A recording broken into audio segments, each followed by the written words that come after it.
memanggilku tuh rencanamu. Beritakan Injil pada segala bangsa. Saat ku harus lewati sungai dan melintasi api, ku tahu tanganmu pasti menolongku. Engkau ada bersamaku. Ku percaya akan firman-Mu. Ku pegang janji-Mu di sepanjang hidupku. Ku kan pergi penuhi panggilan-Mu. Itulah kerinduanku.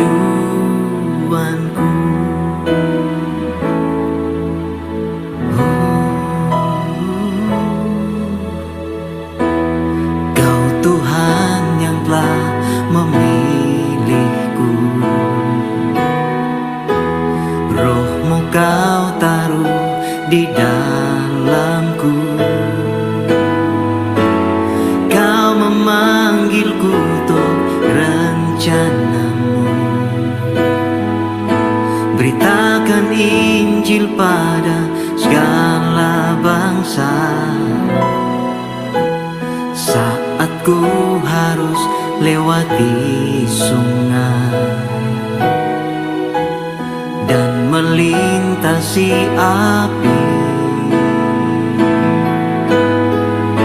ku tahu tangan-Mu pasti menolongku.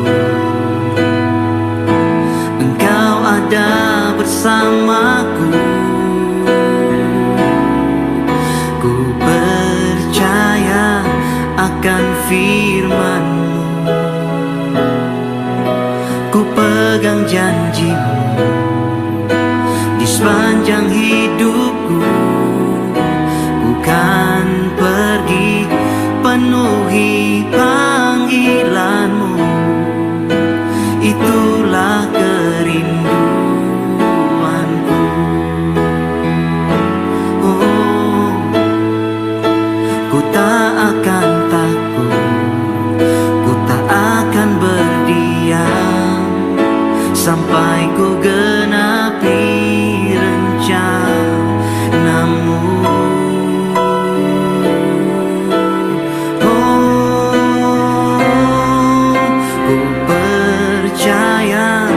Akan firman-Mu.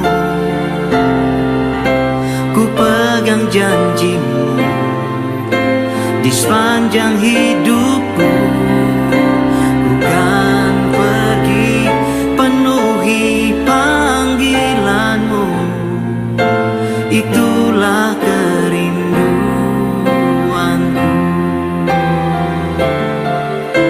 Itulah kerinduanku.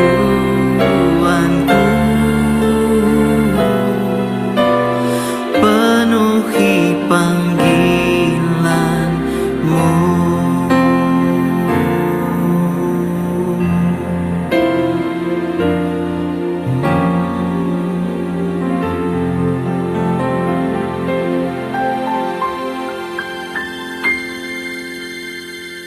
Haleluya, Shalom Bapak Ibu Saudara yang saya kasihi. Kembali kita dalam seri Kingdom Disciple. Nah saudara, tahun ini kita semua pastikan diri kita menjadi saya yang dimuridkan. Nah kita mau dimuridkan supaya kita bisa menjadi murid kerajaan, Kingdom Disciple. Nah saudaraku, murid kerajaan itu pasti berbuah banyak.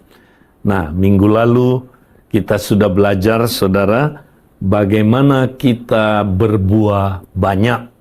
Ya, ada 2 tindakan yang kita perlu lakukan sebagai murid sejati, murid kerajaan. Yaitu dikatakan di dalam Yohanes 15 ayat 5, Akulah pokok anggur dan kamulah ranting-rantingnya. Barang siapa tinggal di dalam aku dan aku di dalam dia, ia berbuah banyak. Sebab di luar aku, kamu tidak dapat berbuat apa-apa. Nah, saudara, jadi kalau kita melihat di sini, saudara, untuk kita berbuah, kita perlu tinggal di dalam Kristus dan Kristus di dalam kita. Artinya firman-Nya di dalam kita.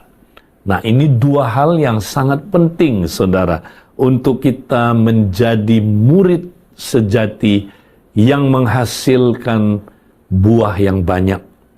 Nah, bagaimana caranya, saudara? Sekali lagi, kita mesti tinggal di dalam Kristus lewat doa. Dan kemudian firman-Nya tinggal di dalam kita, yaitu merenungkan firman. Nah, hari ini secara khusus kita mau memperdalam, saudara, bagaimana kita tinggal dalam Kristus lewat hubungan doa. Nah, saudara, doa yang dimaksud di sini, saudara, adalah kita mau berdoa, ya, di dalam satu hari itu secara khusus. Ada waktu khusus kita berdoa. Nah, saudara, ya, kita misalnya ambil waktu pagi, saudara tentukan sendiri. Ya, misalnya saudara kita mulai dengan 15 menit. Ya, kita ambil waktu saudara berdoa pagi, ya, atau setengah jam. Ya, kalau saudara belum bisa setengah jam, mulai dengan 15 menit. Tapi tentukan ada jam tertentu saudara mau praktek berdoa. Berdoa pagi. Nah, bukan hanya berdoa pagi, saudara, tapi juga Alkitab mengajarkan kita berdoa senantiasa. Jadi sepanjang hari itu kita juga berdoa terus. Ya, saudara. Nah, bagaimana kita mempraktekkan doa? Nah, satu hari, saudaraku, murid-murid, ya, mereka ketika melihat Yesus berdoa, setelah Yesus berhenti, mereka berkata demikian, Tuhan, ajarlah kami berdoa seperti Yohanes mengajar murid-muridnya. Lalu Tuhan Yesus berkata, jikalau engkau berdoa, katakanlah demikian. Lalu dia mulai mengajar mereka prinsip-prinsip berdoa. Nah, prinsip berdoa itu, saudara, ada di dalam Matius pasal yang ke-6 ayat yang ke-5 mulai. Nah, saudara, di situ dikatakan, saudaraku, di dalam Matius pasal 6 ya, ayat yang ke-5, dan apabila kamu berdoa, janganlah berdoa seperti orang munafik. Mereka suka mengucapkan doanya dengan berdiri dalam rumah-rumah ibadat dan pada tikungan-tikungan jalan raya, supaya mereka dilihat orang. Aku berkata kepadamu, sesungguhnya mereka sudah mendapat upahnya. Nah, Tuhan Yesus berkata, saudara, kalau kita mau berdoa, motif kita berdoa harus benar. Jangan seperti orang munafik. Ya, orang munafik di sini, orang-orang Yahudi pada zaman itu, mereka berdoa supaya motifnya dilihat orang atau dipuji orang. Nah, kalau kita berdoa tujuannya supaya dipuji orang, kita sudah mendapat upahnya. Upahnya apa? Dipuji orang. Hebat. Si Anu itu, coba lihat doanya luar biasa. Rohani sekali dia. Ya, paling-paling cuma dapat pujian. Bahkan saudara, mendapat pujian itu berbahaya. Ya, kalau kita suka makan puji, saudara, nanti kita jadi orang kena NPD, ya, Narcissistic Personality Disorder, NPD, ya, narsis, sukanya dipuji, sukanya, saudaraku, ya, disenangkan, saudaraku, ya, dipuji orang. Ini berbahaya, ini penyakit gangguan mental, saudara, ya. Hati-hati, jangan mau, saudaraku, hidup ini kita supaya dipuji hidup kita. Nah, jadi saudara, kalau kita berdoa, apa motifnya saudara? Nah, kemudian di dalam ayat yang ke-6, Yesus berkata demikian, tetapi jika engkau berdoa, perhatikan, masuklah ke dalam kamarmu, tutuplah pintu, dan berdoalah kepada Bapakmu yang ada di tempat tersembunyi. Maka Bapakmu yang melihat yang tersembunyi akan membalasnya kepadamu. Nah, saudara, ternyata ya, motif kita berdoa, saudara, adalah bukan supaya dipuji. Nah, nanti saudara baca ayat-ayat selanjutnya, bukan juga seperti orang yang tidak mengenal Allah, yang datang menyembah berhala, supaya berhalanya menjawab kebutuhan-kebutuhan hidupnya. Ya, bukan, saudara. Ya, bahkan Yesus bilang, ketika kamu datang kepada Bapakmu, kamu belum minta aja, belum berdoa aja, dia udah tahu kebutuhan-kebutuhanmu. Ya, karena dia Bapakmu. Nah, saudara, jadi berdoa jangan seperti orang yang tidak mengenal Allah, yang datang untuk apa, saudara? Pemenuhan kebutuhannya. Mereka datang supaya dapat makanan, minuman, pakaian, supaya dapat rezeki. Saudara, bukan itu tujuan kita berdoa, saudara. Jadi kita berdoa untuk apa? Nah, ini motifnya. Ya, ini motifnya harus benar. Kita tujuannya berdoa adalah supaya kita berjumpa dengan Bapa di tempat yang tersembunyi. Supaya ada encounter dengan Bapa. Berjumpa dengan Dia, membangun hubungan yang dekat dengan Dia. Saudara, itu tujuannya. Nah, ingat saudaraku, Bapa dalam bahasa aslinya itu artinya adalah, saudara, sumber. Dialah sumber kehidupan kita. Kita nggak bisa hidup tanpa connect sama sumber hidup kita terus-menerus. Gadget ini, saudara, ya, iPad saya ini tidak bisa hidup kalau dia nggak terus-menerus dicolok, ya, dia terus mempunyai apa, saudara, ya, koneksi dengan sumber listrik. Kalau enggak, dia mati. Mau iPad bagus kayak apapun, dia mati. Nah, demikianlah, saudara, kalau kita satu hari aja enggak connect sama sumber hidup kita, ya bagaimana kita mau hidup? Saudaraku, kita perlu terus connect dengan sumber hidup kita. Itulah Bapa. Saudara rindu nggak ketemu Bapak?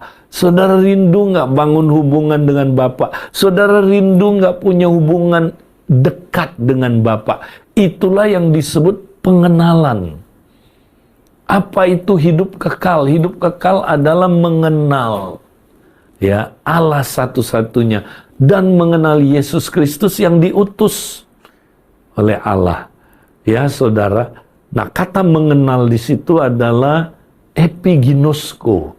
Bukan hanya, saudaraku, mengenal dia secara otak, tapi punya hubungan intim seperti suami istri. Saudara, ya, secara rohani kita mau tiap hari ketemu, encounter dengan Bapa. Ya, bangun hubungan yang dekat, intim dengan dia. Itu tujuan doa. Nah, bagaimana caranya, saudara, kita ketemu dengan Bapa? Pertanyaannya, Bapa ada di mana? Nah, menurut ayat ini, saudara, tetapi jika engkau berdoa, masuklah ke dalam kamarmu. Nah, Bapa kita ada di kamar itu, saudara, tempat yang tersembunyi itu.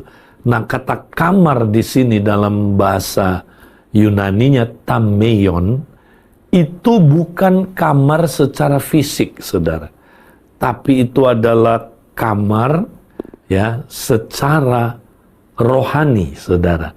Ya, ini adalah sebuah apa, alam alam yang lain. Ya, karena tameon artinya kamar yang di dalam, inner chamber, inner room, atau kamar pribadi. Tidak boleh ada orang lain selain engkau dengan Bapa di situ. Private. Jadi ini kamar apa, saudara? Nah, ini banyak orang Kristen nggak ngerti. Dipikir harus ada kamar secara fisik, ya, baru kita bisa berdoa karena Bapa ada di kamar itu. Loh, saudara, di perjanjian baru, Allah tidak lagi tinggal di sebuah tempat secara fisik. Kalau di perjanjian lama, dia tinggal di bait Allah secara fisik. Sekarang dia tinggal di mana, saudara? Dia tinggal dalam roh kita. Ya, nah inilah kamar itu, saudara. Hati kita, boleh juga saudara sebut hati. Jadi kalau saudara tutup mata, saudara bisa melihat ada sebuah kamar, ada sebuah ruang, ya. Ini secara rohani, alam roh. Nah, Bapa ada di situ, saudara. Bapa ada di situ. Ketemulah dengan dia di tempat yang tersembunyi itu. Ya, jadi kita bisa lakukan ini di kamar tidur kita, mojok sedikit bisa. Kalau saudara kita ada di kafe, ya bisa, saudara. Kita di Starbucks, kita mojok dikit. Ya, itu bisa jadi kamar itu, saudara. Di alam roh, ya. Nah, kita mojok dikit supaya lebih tenang. Boleh, saudaraku. Nah, jadi saudara, kalau kita udah masuk ke kamar itu katanya, lalu apa yang kita mesti lakukan, saudara? Nah, di kamar itu, saudara, kemudian kita harus tutup pintu. Nah, apa ini tutup pintu, saudara? Ya, kita harus buang semua gangguan-gangguan, distraction yang dari luar. Ya, ingat, saudara, musuh berdoa itu adalah kita banyak distraction. Ya, gangguan-gangguan dalam berdoa. Nah, ada 3 gangguan, saudara, yang harus kita atasi kalau kita mau berdoa. Ingat, saudara, ya, ayatnya bilang begini, 1 Petrus pasal yang ke-4 ayat 7. Kesudahan segala sesuatu sudah dekat, karena itu kuasailah dirimu, jadilah tenang, supaya kamu dapat berdoa. Nah, menurut Petrus, saudara, kita nggak bisa berdoa kalau nggak tenang. Ya, kenapa, saudaraku? Karena ini akhir zaman. Petrus sudah bernubuat, ya, mendekati kedatangan Tuhan yang kedua kali. Ada zaman di mana ada banyak gangguan, saudara. Ya, gangguan apa? Distraction. Karena kita hidup, saudara, di era globalisasi, di era informasi, di era internet ini, saudara. Ya, kita bisa terima begitu banyak informasi, saudara, yang membanjiri otak kita. Sehingga, saudara, kalau kita nggak hati-hati, informasi ini mengganggu kita ketika kita datang mau berdoa. Kita nggak tenang. Makanya kalau kita mau berdoa, beresin dulu, tutup pintu itu maksudnya, ya, kita singkirkan distraction ini. Nah, caranya gimana? Makanya kalau saudara bangun pagi, jangan lihat gadget dulu, ya, jangan lihat, saudaraku, Instagram, jangan lihat Facebook, jangan lihat apa, saudara, TikTok, jangan lihat YouTube dulu, ya. Mari, saudaraku, engkau kuasai dirimu, kuasai penggunaan, ya, gadget kita, supaya kita bisa tenang. Nah, kalau kita udah tenang, kita bisa berdoa, saudara. Itu distraction pertama, ya, dari medsos yang kita terima, info-info itu. Kita mesti tenangkan dulu pikiran kita. Yang kedua, saudara, ya, distraction yang kedua adalah, yaitu ketergesaan.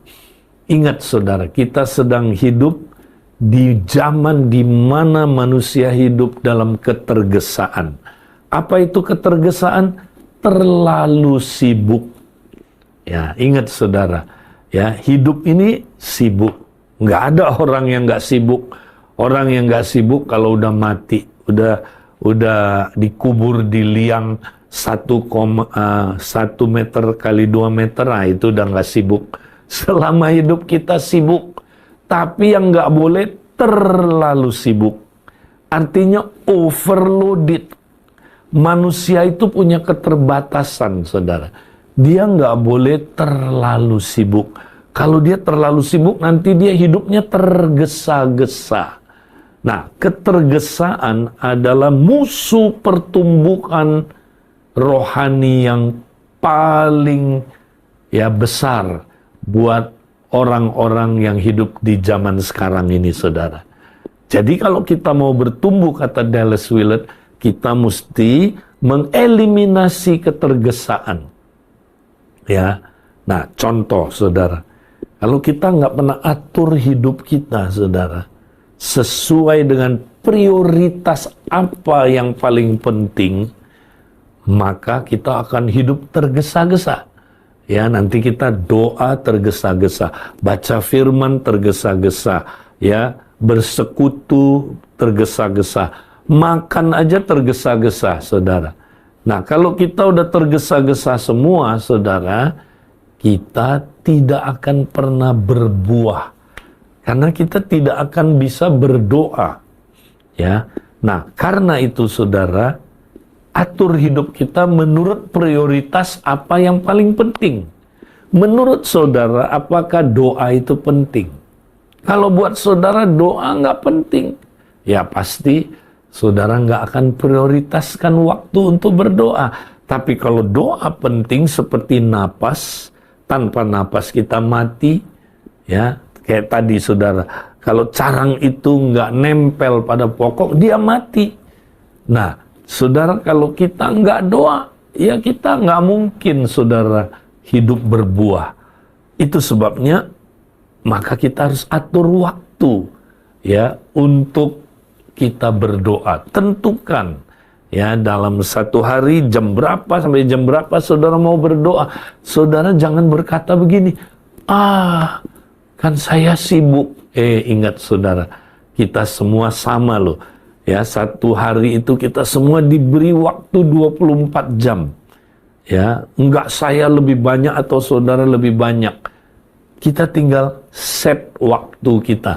Nah, buanglah, singkirkan, ya, hal-hal yang kurang penting, apalagi hal yang tidak penting, saudara. Ya, sebenarnya kalau kita lihat hidup kita, ada banyak hal yang kurang penting kita lakukan, banyak bahkan yang tidak penting. Itu kalau kita singkirkan, kita pakai untuk berdoa bisa, saudara. Kita aja nggak mau. Ya, nah makanya ini penghalang yang kedua. Tadi distraction, ya. Yang kedua adalah ketergesan. Yang ketiga, ketika kita mau berdoa, seringkali kita tertuduh. Setan menuduh kita. Atau saudaraku, ya, kita apa saudara? Kita mau berdoa, kita terganggu karena kita baru jatuh dalam dosa. Nah, apa yang perlu kita lakukan? Kita datang mengakui, Tuhan, ampuni aku Tuhan. Aku telah berbuat dosa. Ya, dan jangan mau iblis menuduh kita, saudara. Ya, kita berdoa, ya, dengan hati nurani yang murni. Akui dosa kita. Ya. Nah, saudaraku, kemudian kalau kita sudah tutup pintu, kita ada di tempat yang tersembunyi itu, saudara. Maka barulah kita mulai berdoa. Nah, apa topiknya, saudara? Nah, sederhana sekali. Topik kita berdoa, saudara, adalah, ya, kita berdoa, doa Bapa kami. Ya, doa Bapa kami. Ya, jadi kita doakan karena Yesus ajarkan demikian. Nah, apakah doa Bapa kami itu, saudara? Bukan sekedar hafalan, ya, tapi doa Bapa kami itu, saudara, adalah sebenarnya, saudara, pokok-pokok doa atau prinsip-prinsip, ya, yang saudaraku kita perlu doakan. Prinsip apa? Prinsip hidup dalam kerajaan Allah. Ya, jadi kalau kita lihat isi doa Bapa kami itu adalah menolong kita ya mengetahui bagaimana kita hidup dalam kerajaan Allah. Ya. Nah, prinsip-prinsip ini kita doakan. Ya, atau doa kerajaan yang kita hidupi. Ya, jadi saudaraku, kalau kita doakan prinsip-prinsip yang ada dalam doa Bapa kami, sepanjang hari itu nanti kita bisa hidup maksimal dalam kerajaan Allah. Nah, saudara, mari kita praktekkan doa yang demikian. Ya, kalau kita doakan doa Bapa kami bukan sekedar hafalan, ya, nah kita doakan dengan sungguh-sungguh, saudara, ya, maka nanti sepanjang hari itu kita bisa hidup maksimal dalam kerajaan Allah. Nah, setelah kita doa, saudara, pagi hari itu nggak cukup hanya sampai di situ. Ya, di dalam 1 Tesalonika 5:17-18 dikatakan, tetaplah berdoa. Ya, berdoalah senantiasa, mengucap syukurlah dalam segala hal, sebab itulah yang dikehendaki Allah di dalam Kristus Yesus bagi kamu. Nah, berdoa jangan hanya di pagi hari, lanjut terus berdoa sepanjang hari. Ya, apakah kita mungkin berdoa terus sepanjang hari? Bisa, kalau kita dipimpin Roh Kudus. Ya, kita berdoa dalam roh.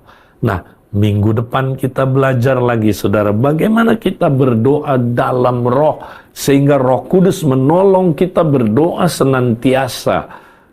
Mari, saudaraku, kita praktekkan doa seperti yang Tuhan Yesus ajarkan.